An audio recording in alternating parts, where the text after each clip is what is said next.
don't have it.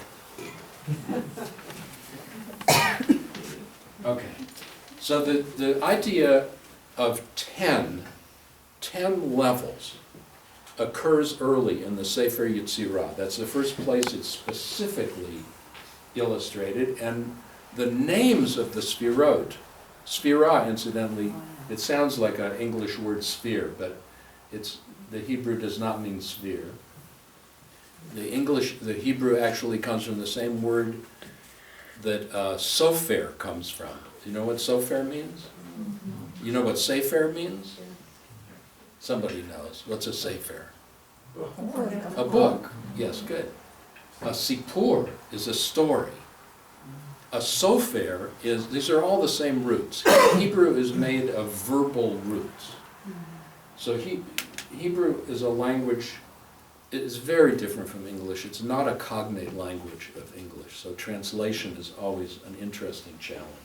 We can't even translate exactly from French to English or from Spanish to English, and they're cognate languages. So just, I mean, these people who go, this is the Word of God, and it's,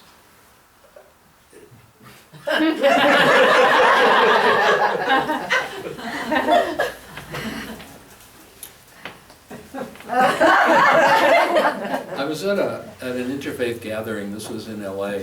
I already lived up here, but I was down for something, and at the end of a breakfast, a woman minister stood up and was saying something, and she was holding a Bible, and she said, "This is the Word of God." And afterwards, the thing was over, the program was over, and I went up to her, I said, "Look, could we chat just for a minute?"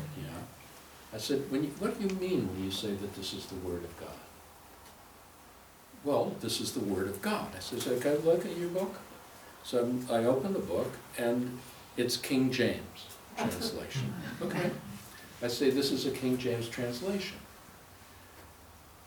I say, "This is translated from a Latin text called the Vulgate, which was translated from the Septuagint, which is a Greek text, which was translated from the Hebrew. How can this be the Word of God? I mean, how do you, I don't know what that means." And of course, I left her only one response, and that was to lift the book, look me in the eye, and say, "This is the Word of God." So, originally in the Sefer Yetzirah, the 10 levels of manifestation, 10 levels of consciousness, 10 levels of unfoldment, they were perceived as circles within circles, which is quite natural, very Neoplatonic representation. The philosophers in the Middle Ages, whether they were Maimonides and his company or Averroes and Avicenna in the Muslim tradition, are all utilized the Neoplatonic schema to talk about their theology. Somewhere around the 11th century, and I don't know exactly when, the interlocking circles were popularly changed to the structure of the tree the way we now have it. And the structure of the tree is essentially a model of the human body. So that the top sphira, I never actually finished that little thing, did I? Sphira, sofer, which is a scribe. Essentially, the word means a counting. And what the scribe did when he's copying, and now he or she, is copying a Torah text from one to the other, because it has to be copied, is counting the letters to make sure that there are the same number of letters in each panel and to make sure that you don't drop a letter. So it had to do with counting. It had to do with story. It's like a whole accounting. So I translate like a level. Each of the Sphirot has a story, it is representing something. So to put it by the body, you have, for example, the top sphira would be at the top crown of the head. It's called keter, which means crown. The second one is at the right hemisphere, called chokhmah, which means wisdom. The third one is at the left hemisphere, which is called binah, understanding. The third one is at the right shoulder, called chesed, which means loving kindness. The fourth one is at the left shoulder, called gevurah. I'll talk a little bit about these. The next one is at the heart center, called tiferet. Tiferet means beauty. The next one's at the right side of the solar plexus, called netzach. Netzach literally means victory, but it's in the sense of endurance and reverberation.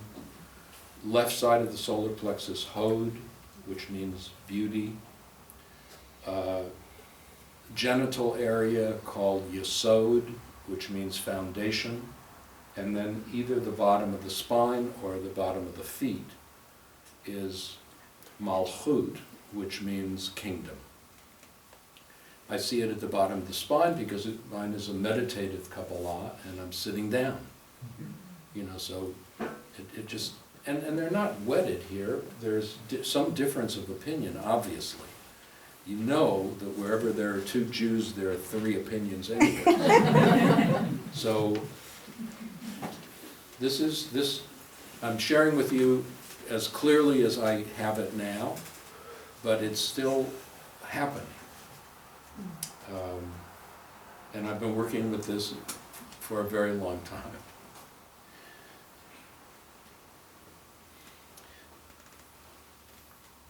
Let's do it this way.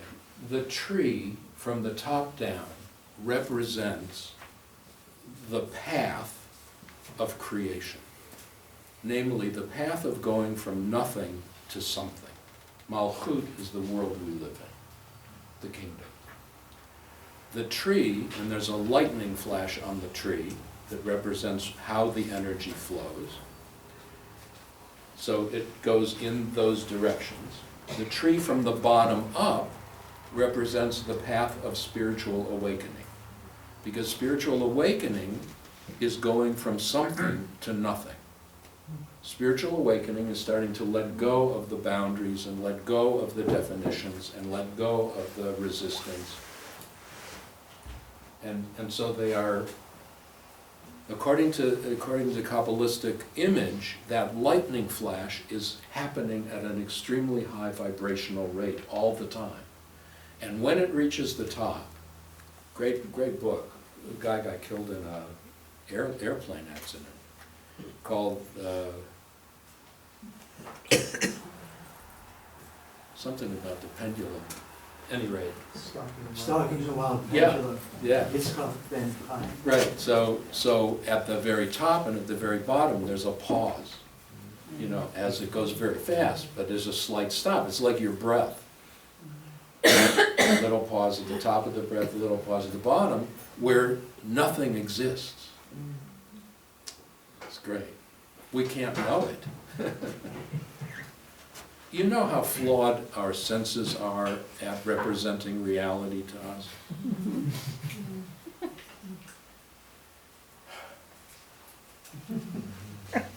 Like, are you aware that you are looking now at me through two little holes in your head? I mean, do you have that? Do you have any sense of that? Are you aware that your visual field is always pulsing because the eyeballs have a pulse in them? And there's something inside our brains that's canceling that out so that we don't see it? You probably are aware that there's a blind spot in each eye. You know, when you draw two dots and you bring it closer and you see where, you know, you can see it in a quickly. But we don't see anything. We don't see a hole in the world because our brains are fabricating this thing. It's putting together stuff. And we believe it. We think we stop here at the end of our skin. But this is not the case. We are interacting with each other all the time. We're interacting with our planet, we're interacting with our plants, we're interacting with our trees. Anybody who wants to be in South Whitby knows this.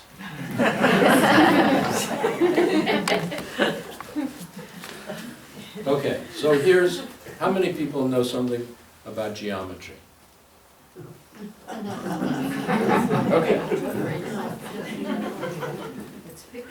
So what's the simplest reality? What's the simplest of geometrical realities? Dot. A point. A point. Does a point exist? Depends on who you ask. You were kidding about the test. In geometric terms, a point does not exist. There must be a point. I mean, it is clear that there has to be a point. What's the point that you're trying to make?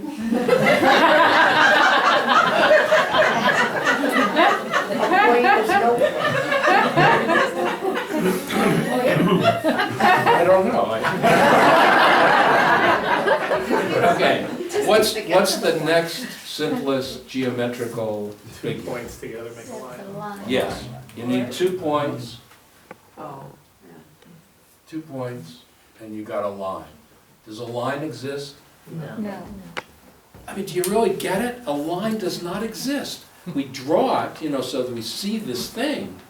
But in geometrical terms, in terms of the world, a point, we got to start with a point, but it doesn't actually exist.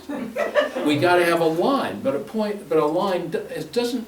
Okay, that's what this stuff is called mysticism.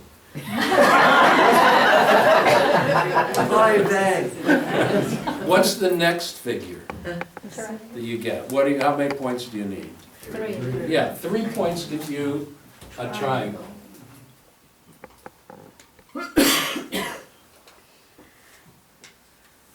Okay, a triangle gives you what? A surface. A plane, right? A plane. Does a plane exist? no, obviously not. No, but you're going in the right direction. It exists more than a point exists, right? It's got a different kind of existence, but it still doesn't, you can't see something with just 2 dimensions. Remember the Flatlanders, that book? Yeah. Where somebody's living in that reality and pops into the 3-dimensional and okay. What's the next figure? 4. Pyramid. Pyramid, good. And how many points does that take? 4 points. I finally got something that exists.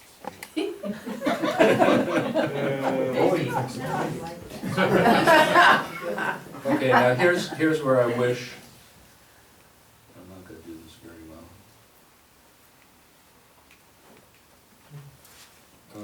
It's like a Chumash. Yeah, a Hummataschen is a geometrical figure that, Exists. can you get that as if it was coming up? Because with a pyramid you get 3 dimensions. Does a pyramid exist? Yes. Okay, so here's the tree. This is the tree. And if you keep this in mind, it helps us talk about the higher levels and the lower levels. Because when we talk about the higher levels, frankly, we don't know what the hell we're talking about. We say words, we write words, people do all this kind of stuff. And I'll show you why. So this becomes the top spirale. This is the first one on the right, and this is the left, right, on the left. This one, this one, this one, this one, this one. This is not the way, well, Oh. It's just an interesting way to think about it and to talk about what exists and what doesn't exist. And the lightning flash, the right side of well, let's do it the other way. The center pillar. Sometimes the center pillar of the tree of life is called the tree of life. You know, in the Garden of Eden, there are two trees. So the central pillar in some mystical texts is called the tree of life, and the right and the left pillar are called the tree of the knowledge of good and evil, which essentially is the tree of the knowledge of distinctions, the tree of the knowledge of up and down, happy, sad, right and wrong, you know, the way we know things on this level. So I want to talk a little bit particularly about the middle pillar. Oh, I wanted to do the lightning flash. So the right side of the tree is, generally speaking, the side of force. And the left side of the tree, generally speaking, is the side of form. The difference between this system, I mean, if any of you who are familiar with the chakra system, you'll notice that there are actually 7 levels of this, just as there are in the main chakra system. 1, 2, 3, 4, 5, 6, 7. But on three of these levels, there's a polarity, which is different, and is one of the distinctions between the Jewish system and the Hindu system. And it's not a matter of one's right and one's wrong. It's a difference in the consciousness of approach. It's all one anyways, you know, but it's like, how do we, and if you think about, well, all right. So the lightning flash goes toward the side of force, which then goes for form. So when things are balanced, there's going to be as much energy coming into the side of force, moving to the side of form that is right for the form. When things get out of balance, and this is a way of diagnosing not only some emotional, psychological things, if you want to use it as a model for that, but also physical things. What's it called when you have way too much energy for the forms you have available for you? Chaos. No, it's called childhood. Really. And you watch a little kid, they have way too much energy, they don't know what to do with it.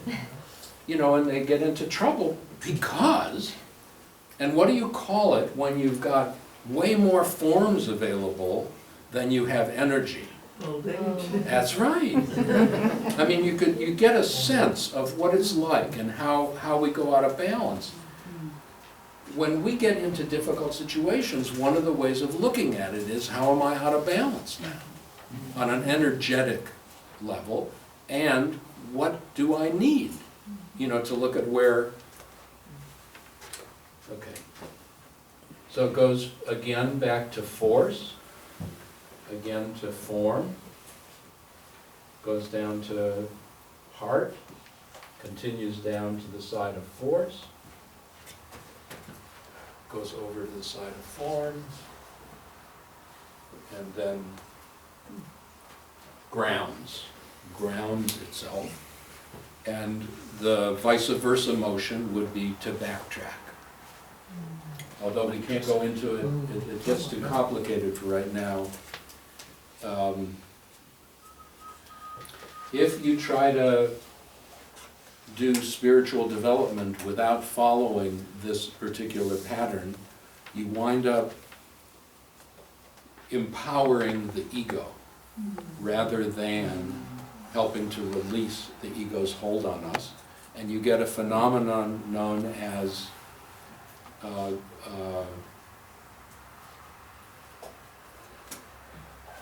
what do you call the people who brainwash people into, you get a what do you call leader? A cult leader. And you can really see it. The energy is really there. I don't know if you've ever met any cult leaders, but the energy is real. it's just turned to ego. So it's me, and that's not.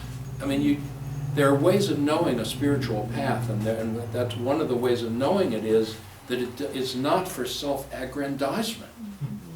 That's just not what it's about, because that stops way short. It's like, what is that going to do? We try to satisfy ourselves all the time by feeding our ego. But most of us have noticed that although it's enjoyable, it doesn't last. Pretty soon we need something else, or we need someone else, or we need somewhere else. And we think that'll do it for us, and it'll do it for a little while, but then lo and behold, it won't. The ego can't bring us ultimately deep joy and satisfaction. It's not its job. Its job, essentially, is to ensure the survival of the individual biological being. It's its job. It's a big enough job, you know, but it has a tendency of thinking that it runs the whole show. And it's partly our culture. It's partly our culture. We lack the initiatory rites with which more indigenous people used to experience graduating. We don't have graduations. It's like marriage. As if one, well, that's a whole other. I'll finish the sentence. Any relationship that endures over time changes. And we don't have any real way of marking the significance of those changes, the meaning of those changes, and the purpose of those changes. So we act as though that one thing, you have a wedding, even as superb as yours was, it's for that moment. It's not for 10 years from then, because you can't know 10 years from then. So if you go, what's needed now? Because what's needed when you have, you know, if people have children, that is such a radical change. I mean, come on, there's got to be some kind of spiritual support for that. Just like there's got to be some kind of spiritual support for major changes in the children's lives when they go off. What do? Now we're empty nesters. Well, what's the commitment? What's the connection? How do you honor it? How do you celebrate it? Those of us who are running institutions, you know, are really missing the boat. We could have all these ceremonies. Okay. I never promised to be linear.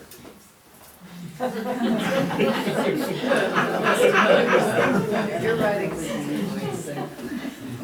So I want to talk.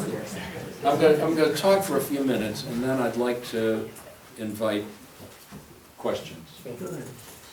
I wanted to talk about I said the central pillar is the pillar of identity. And ultimately, in a spiritual path, it's really identity that we're talking about.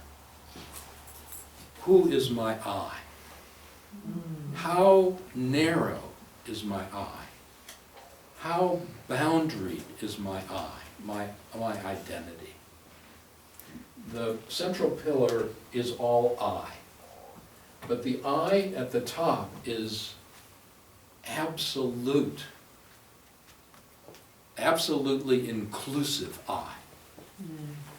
And the I at the bottom, I mean, in terms of as much as we can understand what that means. The I at the bottom is absolute exclusive I. Now, and the spiritual path is opening up to deeper levels of identity, some of which happen naturally, some of which happen with practice. I guess that's natural too, but what I mean is some people will have openings in accident situations, some people will have openings in threatening situations. Some people will have openings in drug situations, which may or may not be understandable in healthy ways, but look, all cultures have used drugs for helping awakening. No culture until ours put people in jail for it. It's a basic human need to open. I mean, we have this need. Now sometimes it gets subverted and kind of sabotaged in alcohol, and it's not that alcohol can't do it, but we don't use it right. It's, okay. So, the bottom, Malchut, the most exclusive identity that we experience is only a problem when we're experiencing it a negative. When I'm in Malchut in a negative way, which means it's a problem, it's not that I have a problem, because there's no I to have a problem. It's that my problem has me. All I am is my problem. When somebody walks into a hospital for emotional problems, or often walks into a therapist's office, they might be in that state of all I am is my problem, and it hurts.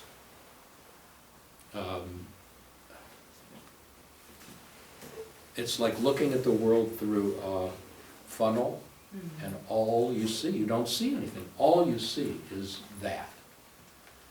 Whether it's a pain of loss, whether it's a physical pain, whether it's a fear pain, whatever it is, it's a kind of anguish, and it takes us over. There's nothing else there.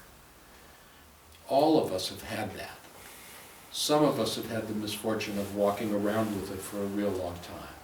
You know, those who have experienced depressions, you know, will carry that. And without understanding what that is, it's very hard to deal with it without doing violence to the person. When somebody's stuck there, you don't say, cheer up. You don't say, count your blessings. You say, tell me about it. Because there are two basic ways to get out of that stuckness. One is to get talking about it. Because the more we talk about it, sometimes it's just magic. I mean, as an observer, watching somebody who will start to talk about these terrible things, and you can watch their energy start to rise, just with their talking about it, with not putting any resistance, not saying, you know, you shouldn't feel that way, not saying whatever, not trying to change anything, just letting it be. Automatically you've got a narrator. The narrator has the problem, but the narrator is more than the problem. And the narrator brings one into Yesod, which is the ego place. So there's two basic ways of getting out of the negative in Malchut. One is to talk. That's why journaling, you know, to express yourself in a journal can be helpful. But just not to clam up. The other natural way is a process of relaxation. Because you can't be stuck here without tension. I mean, you can measure it with whatever the instruments now they're using. When I went through my doctoral stuff, we were using the galvanic skin response. They've got way more sophisticated things now. But if you help somebody relax, or you help yourself relax, and I'm talking about a progressive relaxation, a real relaxation is not just saying rest, but a real letting go, that too will automatically bring one to a more inclusive identity, an identity that's less trapped. It's important, you know, I mean, any map is only as good as it works. You know, what are you going to tell me that can help me in my life? You know, rather than get me gigs to stand up here and talk, you know, for big money. Okay. Okay, ego is the center. This is the decision-making. This is the one who, oh my goodness. This is the ego who looks in a mirror at many of our ages and goes, what happened to you?